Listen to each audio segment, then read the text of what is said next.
Oke, kita udah konfigurasi IP, kita coba cek dulu, konfigurasi IP-nya udah bener apa belum. Do show IP interface script. Oke, kita coba lihat. Oke, gigabit Ethernet 000 udah up, loopback juga udah up. Oke, kita tinggal konfigurasi, eee, OSPF-nya.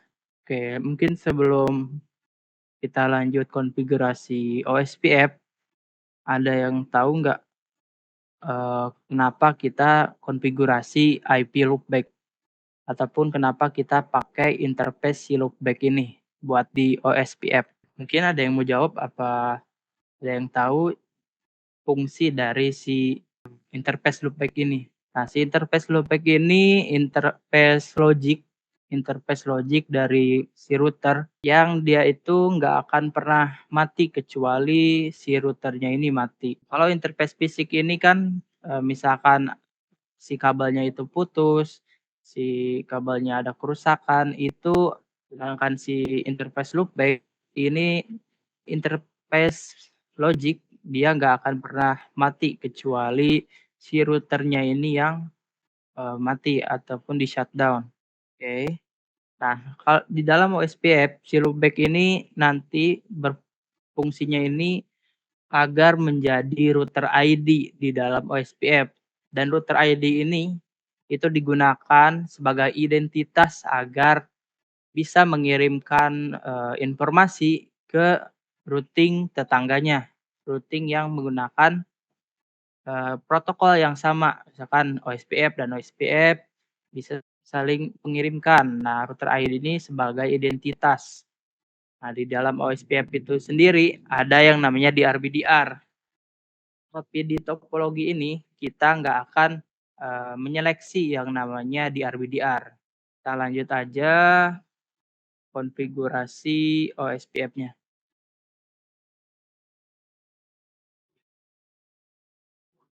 Oke.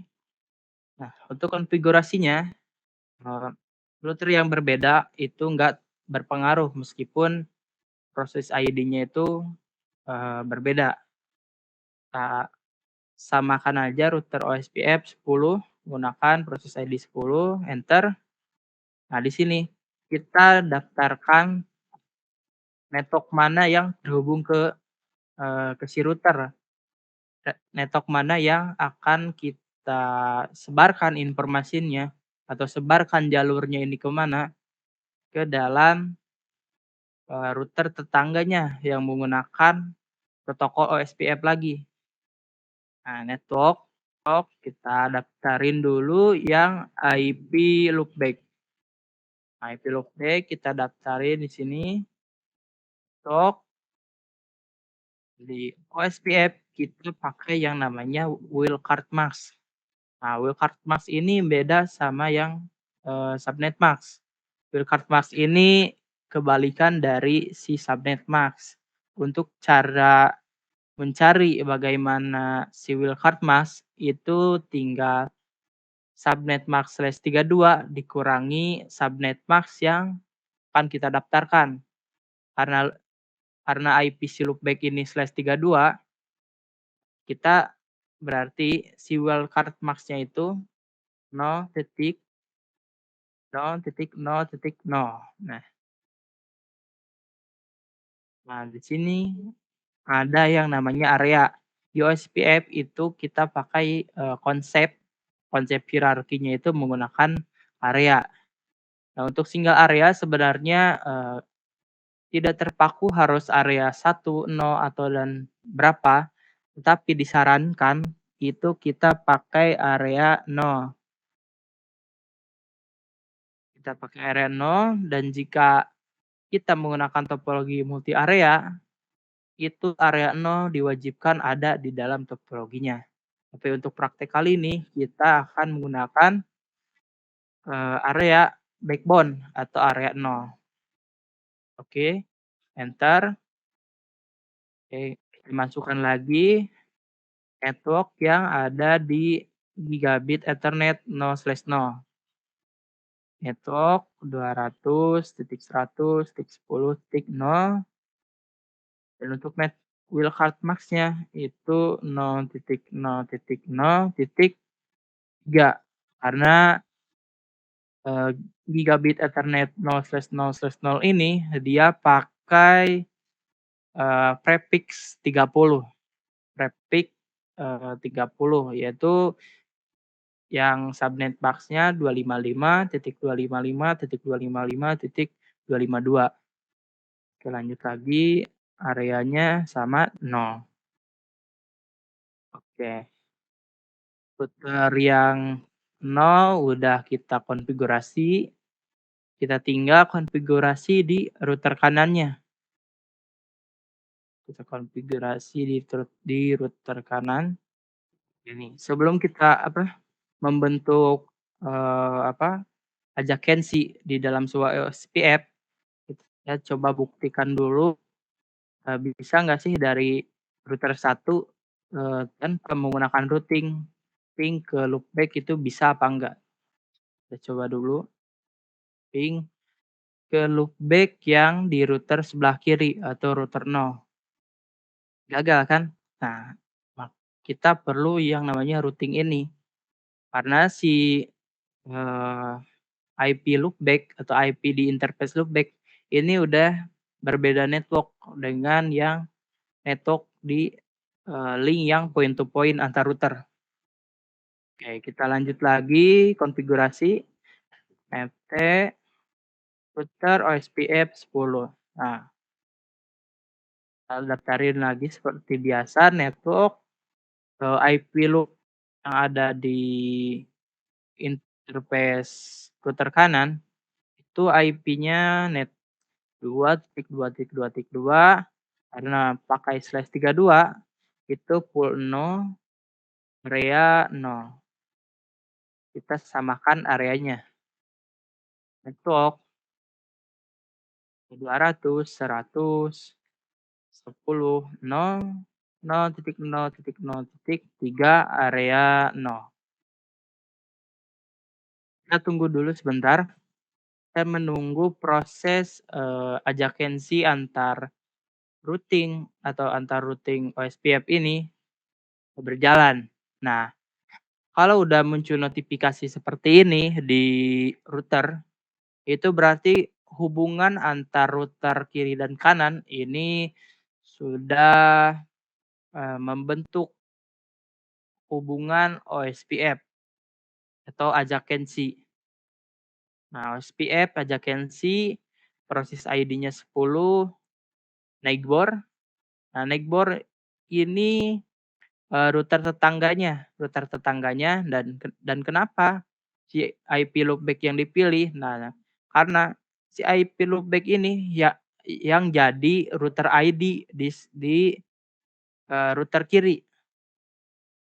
Nah, state-nya udah full, berarti udah siap saling menerima informasi, udah menerima informasi dari network kiri ke kanan atau kanan dari ke kiri. Kalau udah gini, kita coba cek di routing table-nya, udah masuk apa belum informasi dari router si tetangganya, show IP route. Nah, di sini ada flag atau kode, kode O. Nah, yang mana O ini OSPF. Nah, dia udah menerima informasi OSPF, prefix sekian-sekian, network sekian, AD-nya 110, metrik 2, PIA-nya ini next hop-nya. Next hop-nya 110 stick 1, IP si tetangga. Oke, kita coba scroll ke atas. Nah, kalau kita lihat di sini, ping di atas ke, loopback sebelah kiri itu masih gagal. Kita coba ping lagi ke 111. Di sini udah sukses ya, udah sukses, udah bisa saling terhubung. antara loopback sebelah kiri dan loopback sebelah kanan. Oke, kita coba lanjut lagi di sebelah sini. Kita coba ping ke IP loopback yang di sebelahnya. Ping 2222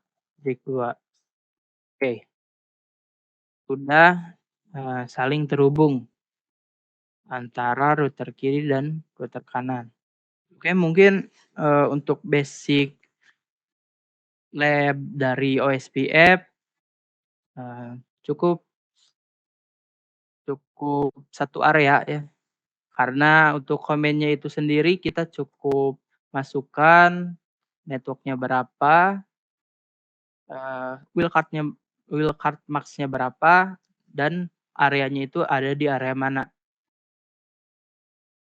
Lebih cukup simpel dibandingkan, routing statik, yang mana kita harus tahu dulu jalurnya, harus tahu dulu network-nya ada di mana, dan lain-lain. SPF atau dynamic routing, yang ini kita cukup masukkan network yang terhubung di router itu. Oke, mungkin sebelum lanjut ada yang mau ditanyakan nggak seputar lab dari OSPF? Mungkin kita lanjut lab EJRP, terus kita akan membahas, topik utama di pertemuan kali ini yaitu BGP. Izin bertanya Pak, Oke yang tentang wildcard max tadi, oke, itu gimana? berarti kalau net max-nya itu /24, Iya, berarti wildcard max-nya itu akhirannya 255 ya? Sesuai jumlah yang ini apa namanya, yang tidak dipakainya. betul. Ya, Oh berat akhirannya itu 255. berarti kalau /25 itu yang akhiran net max-nya 128 berarti menjadi wildcard-nya menjadi 127. Betul, Oh, baik. tinggal dikurangkan aja sih dari subnet max/32 itu dikurang, subnet max berapa yang mau kita input di sini. Oke, kalau nggak ada yang ditanyakan lagi kita lanjut ke routing EJRP basic lab-nya. Oke, kita pakai aja yang topologi yang udah kita buat. Oke, kita hapus. Oke, kita hapus, konfigurasi OSPF-nya. No router OSPF 10. Hapus, kita coba cek apa udah kehapus. Nah, udah kehapus ya untuk konfigurasi si OSPF-nya. Kita hapus lagi di sebelah. Oke, config no router OSPF 10. Kita coba show run. Nah, udah kehapus. Kalau udah kehapus, kita konfigurasi ulang lagi. Kalau tadi OSPF itu konfigurasinya router OSPF, akses ID-nya berapa? Nah, kalau di EJRP itu kita pakai yang namanya AS. Nah, untuk internal EJRP itu AS-nya harus sama, dua sisi ya. Di kedua sisi antara router kiri dan juga router kanan. Kalau router OSPF tadi itu tidak diwajibkan sama proses ID-nya. Nah, sedangkan si router EJRP ini itu diwajibkan sama antara router kiri dan juga router kanan. Oke, kita config router EJRP AS-nya 10. Oke. Untuk komennya itu sendiri itu, sama, kurang lebih sama seperti si OSPF. Kita tinggal tambahkan komen network, 2 2 2 Bisa langsung ataupun pakai wildcard mask. Kita langsung aja network 2222 network 200.110.0. Enter. Oke.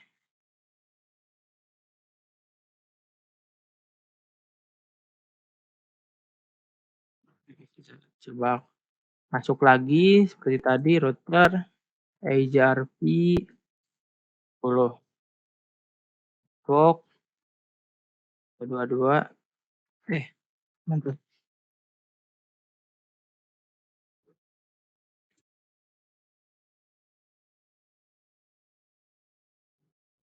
Wait. Oh, networknya salah ya. Router EIGRP 10 oh, network 222. Dimasukkan yang 111.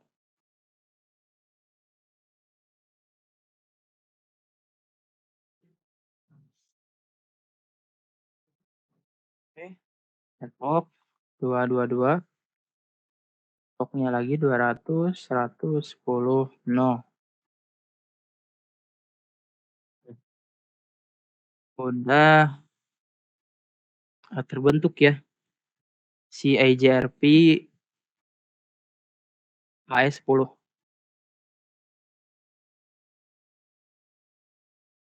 Coba cek di routing table-nya.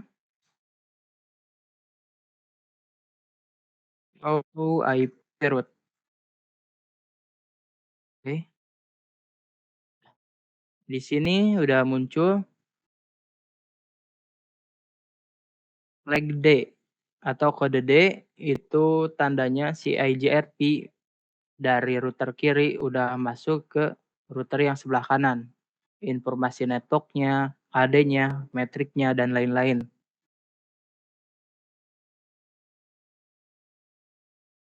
Kita coba cek lagi di router sebelahnya.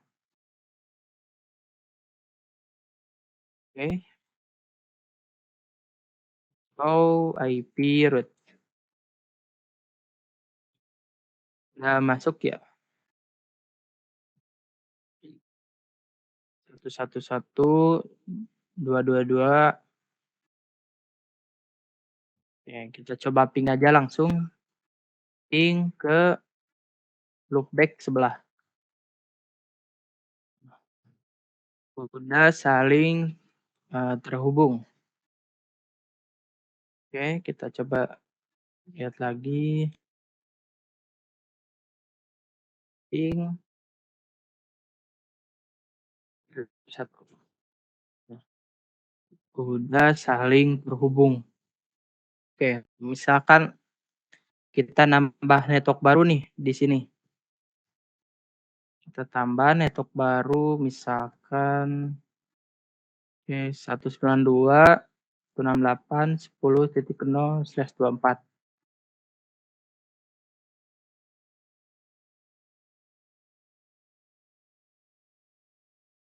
Oke, 192.168.10.1/24. Oke, exit. Kita kasih IP juga di PC-nya. Wait.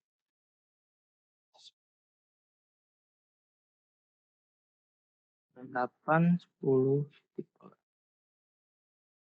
2, 168, 10.1. Oke.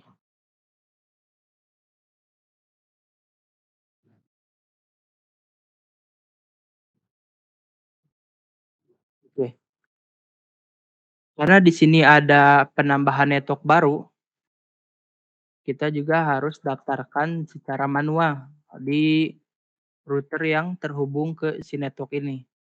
Berarti di router sebelah kiri. Kita masuk lagi ke EIGRP 10. Kan network yang baru tadi dibuat 192.168.10.0. Oke. Coba lihat di router kanan. Show IP route. Oke. Nah, udah ada ya di sini. Udah ada, keterangan ataupun informasi network dari router kiri ke router kanan. Router kanan udah dapat informasi dari router yang menjalankan EJRP di tetangganya. Oke, kita coba ping ke gateway-nya dulu, 92.168.10.1. Nah, udah reply, kita coba ping ke PC.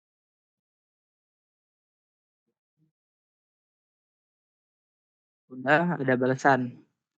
Berarti konfigurasi dari si EJRP-nya ini udah berhasil.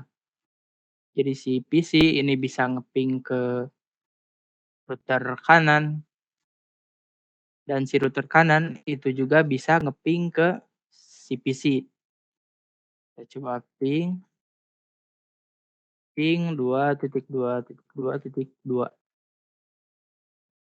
Udah TTL ya. Udah ada balasan dari router kanan. Nah, dynamic routing ini lebih simpel dibandingkan si static route. Kita cukup daftarin network yang terhubung ataupun ada perubahan topologi. Itu otomatis si router yang menjalankan routing protokol yang sama itu akan menerima informasinya. Menerima informasi dari si tetangganya. Mas Handi lagi ya? Iya. Oke. Coba ditambahkan lagi PC-nya pada router yang kedua. Soalnya tadi yang konfigurasi PC pertama tadi saya ketinggalan. Oh, oke oke. Oke, Terima untuk kasih. Mas Handi. Kita tambahkan lagi network di sebelah berarti ya? Oke, ada request-an lagi dari Mas Handi. Oke, mungkin yang Untuk tadi sementara itu aja. oke, Mas. Nah, step pertama itu kita kasih dulu IP-nya. Kita tentuin dulu network berapa di sebelah sini. Kita 10.10.10.0/24. Oke, mungkin konfigurasi IP udah pada bisa lah ya. Terminal, interface berapa tadi? G001. SG00/1. Shutdown, IP address 10.10.10.1/24. Oke, sip. Si IP juga di PC-nya.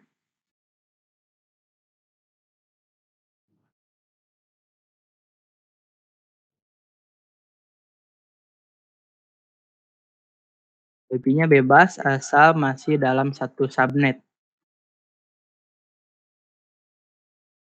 Tipe gateway-nya juga masukin agar si PC ini bisa terhubung keluar ke network lain. Kalau udah kasih IP, udah konfigurasi IP di PC, di interface router yang mengarah ke LAN, kita tinggal tambahkan network di mode router EJRP-nya. Kita coba cek dulu show-run.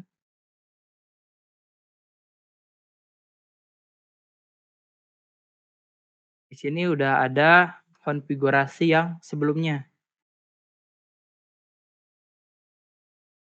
Kita tambahkan network yang baru kita buat di router sebelah kanan. Router EJRP 10, outnya 10.10.10.0. Bentar, coba cek lagi show-run-nya. Nah, di sini udah ada konfigurasinya, udah kita terapkan di router satu atau router kanan.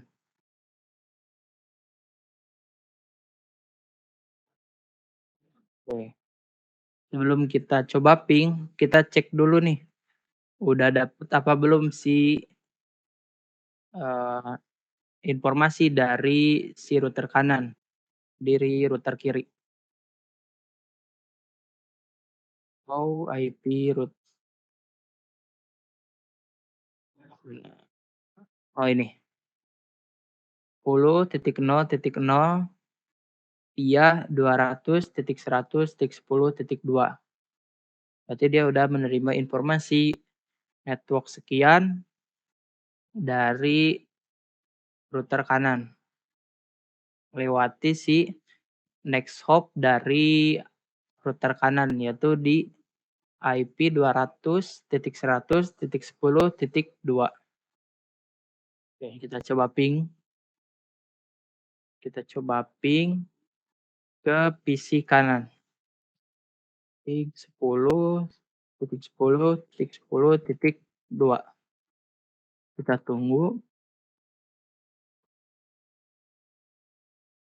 Nah, udah ada balasan dari si PC kanan. Nah, kita coba dibalik. Dari PC kanan ping ke PC kiri. Ping 192.168.10.2. Nah, udah saling terhubung. Udah saling terhubung dari network 192.168.10.0 ke network 10.10.10.0.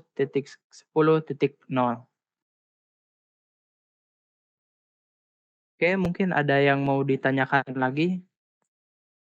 Sudah cukup, Pak, sudah bisa sambung. Terima kasih. Oke, Mas Handi ya? Oke, sebelum kita lanjut, ada satu komen atau perintah yang sering dipakai di EJRP.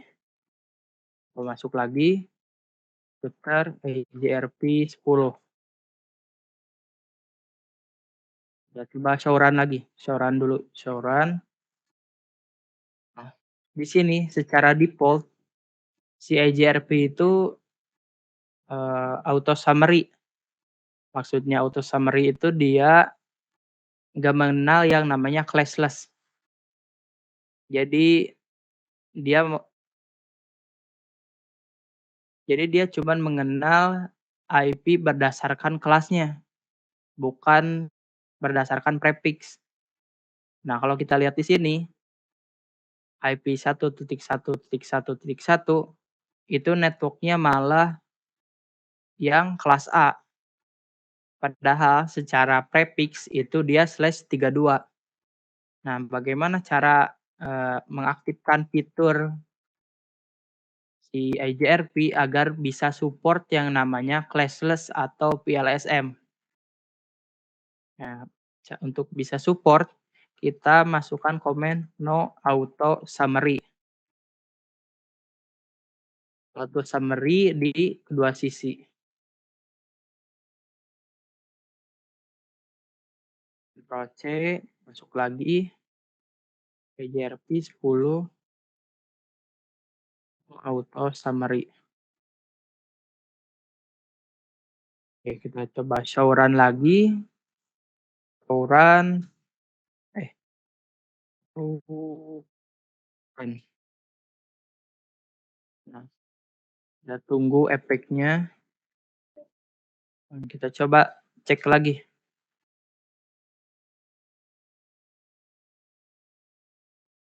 Coba cek lagi di routing table-nya.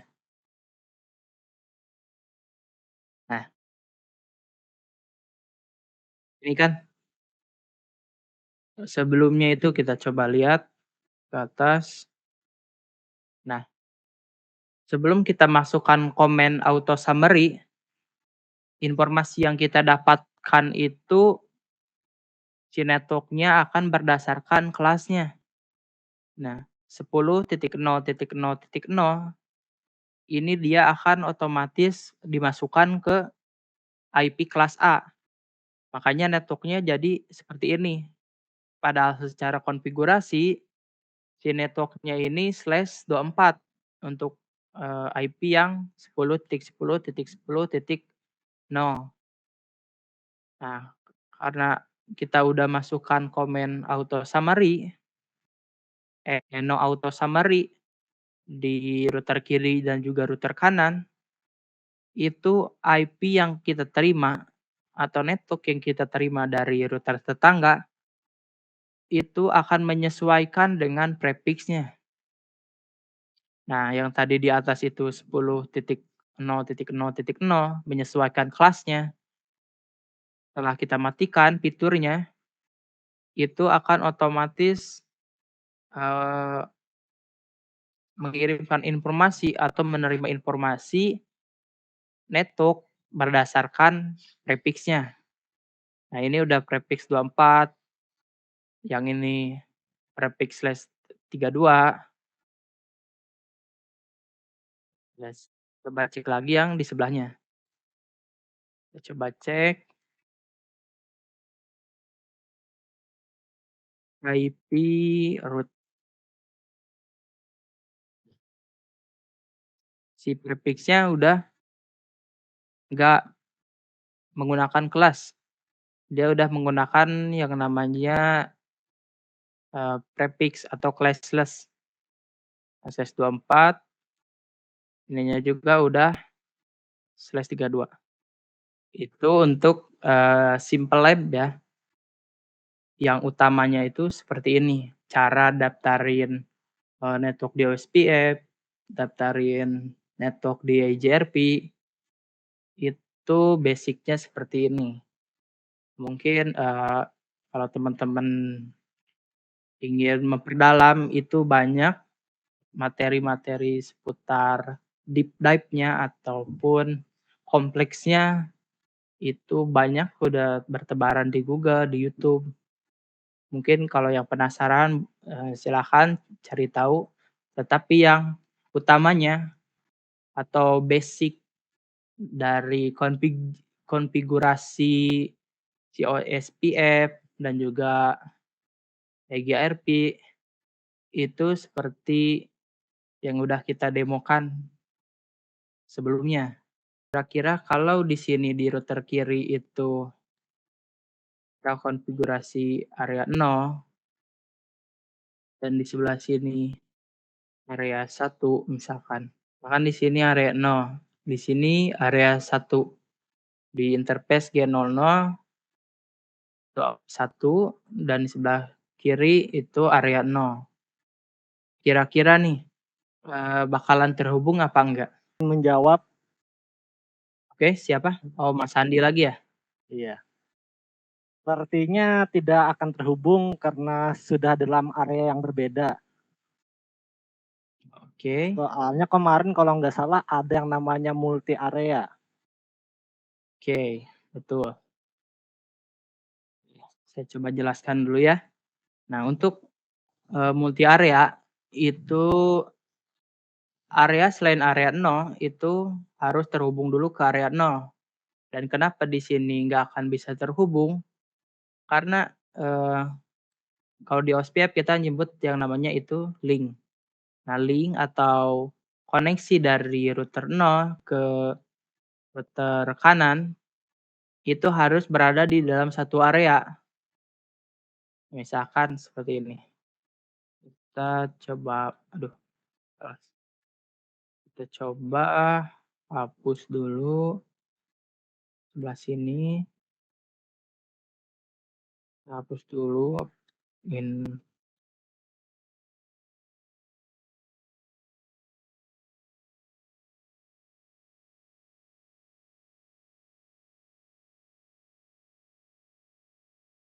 area 0 di sebelah sini.